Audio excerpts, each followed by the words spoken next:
We're here to talk about one thing and one thing only: Black Panther, Wakanda Forever. Thank you guys all for being here. I'm so excited to have the five of us be able to kind of give our thoughts on, you know, what I would consider to be a very important movie for all of us. But specifically, this time I want to maybe get away from sort of the recap deal. For one thing, I don't think any of us wanted to hold a notepad while we're watching this movie.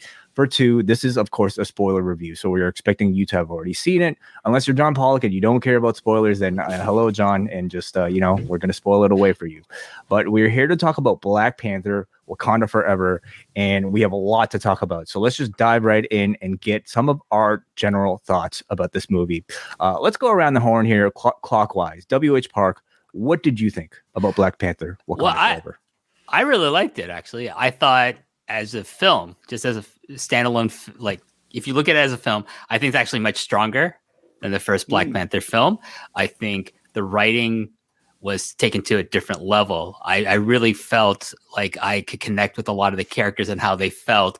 And I had to say, like, I think the performances were just at another level, particularly Angela Bassett and Letitia Wright were exceptional in their performances. But like everyone in this film was fantastic. And I didn't think there was any weak spots in terms of the story or the performances. And I just liked the direction of this film and like how it was structured and overall. And I just thought, if we're talking about spoilers, the mid-credit scene, I thought, solved was the best kind of compromise you could make to the people who want, T'Challa to be the Black Panther, and those people who don't want the role recast.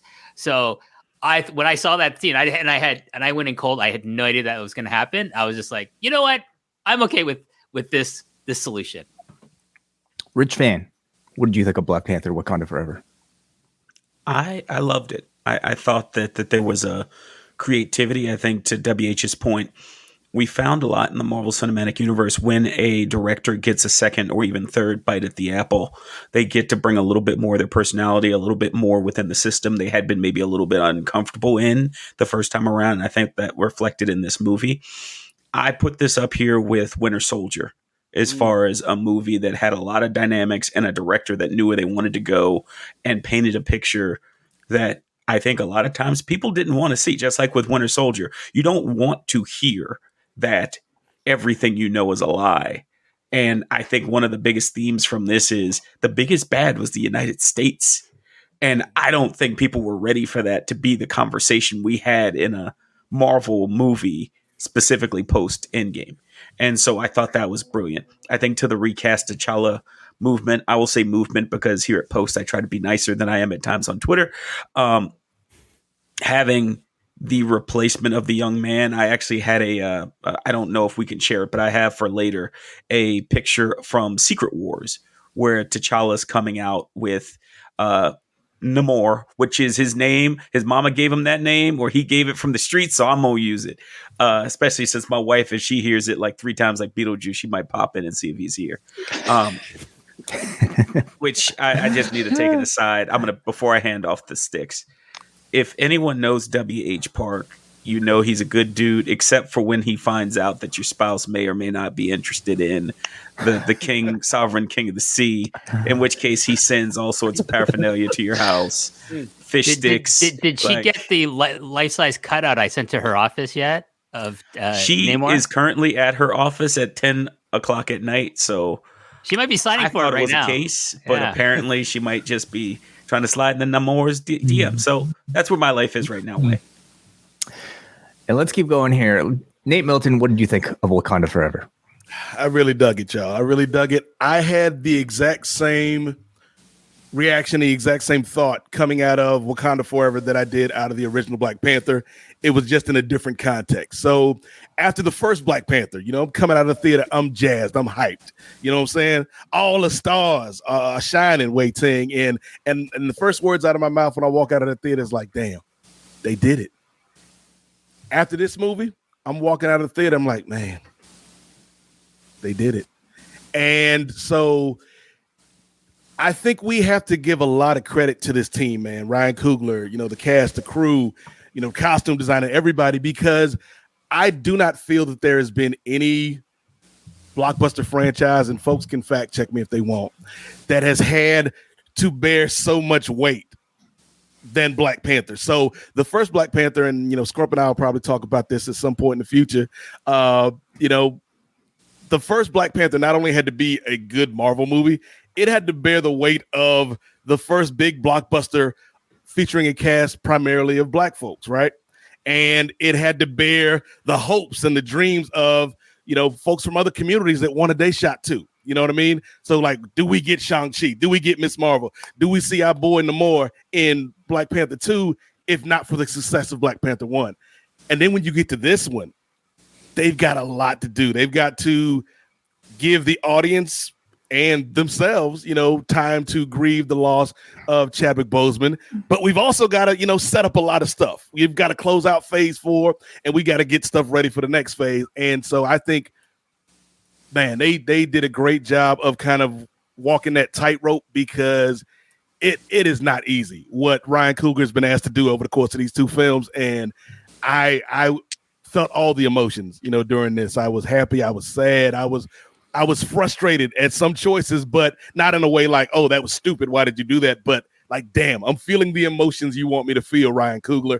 And it's a very different Marvel movie, but I think it might be one of my favorite Marvel movies, at least in the immediate aftermath of it. Scrump. So I definitely enjoyed this one. To the fact that they introduced someone as cool as Tenoch Huerta's version of Namor, because again, prior to this, it's Michael Peña's total politically correct version and Hispanic representation. There's nothing wrong with it, whatsoever. But I was more just going into it wanting to look at that because, again, like Nate was saying, you really get the one chance, and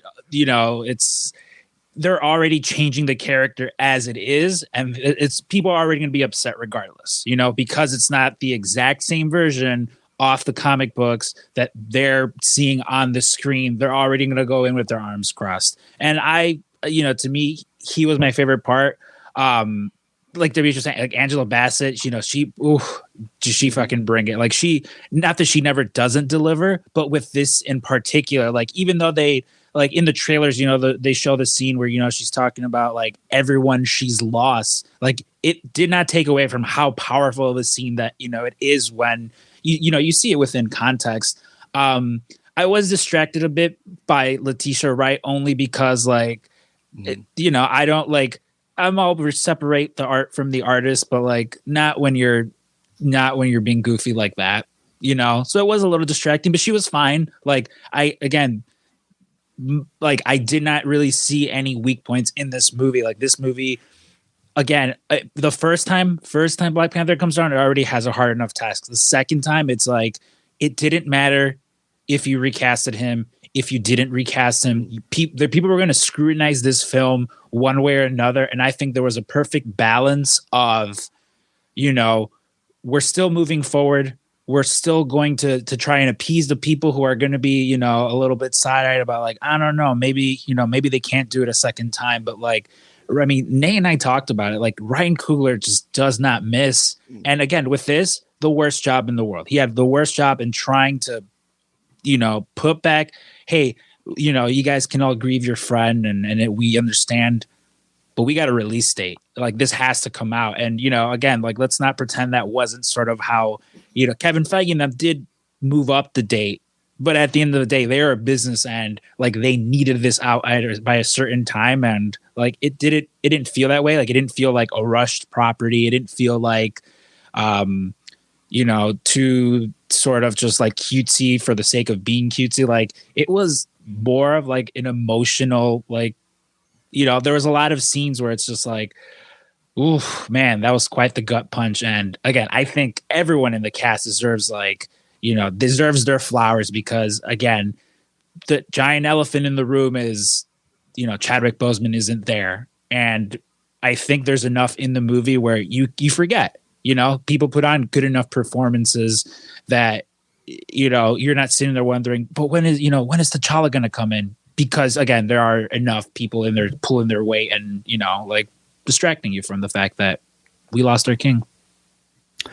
I echo a lot of your guys' sentiments, in particular with, I think, how impressed I was with the job that was ultimately done with this film, considering the insurmountable circumstances. Unprecedented, would be maybe, putting it lightly, when you have a lead actor, the guy who the film is named after, no longer be able to reprise the role due to, a sudden, to everybody, a sudden death. You not only have to finish the story that you started, you have to entirely rewrite it, and you have to entirely rewrite it with a story with far bigger stakes, much heavier weight than what existed beforehand. Now, instead of just first of all, the immense pressure of having to follow up one of the most successful movies of all time, of having to maintain its role as one of the biggest representations of Black people in mainstream media, it now has to have the task of providing catharsis, and tribute for the death of an internationally beloved human being in Chadwick Boseman, plus COVID, plus the many bouts of COVID, Omicron. Like the production began in this thing in June of 2020. This was before Chadwick even died, and then having to continue through several restarts of COVID. Plus Letitia Wright getting injured partway through, plus Letitia Wright and COVID, plus the daunting task of the tightness of the Marvel schedule and the domino effect of having to make sure this fits into place, because if this crumbles, everything else crumbles. I thought it was an absolutely incredible achievement, what we ended up seeing on screen here. And I think, maybe not as not as maybe grand as Endgame or Infinity War, but to me, as a feat of production, it to me is every bit as impressive. So those are some of our general thoughts. Now let's kind of hone in on some of the specifics here. And the first thing, of course, surrounding this movie is, as we've discussed, the death of Chadwick Boseman.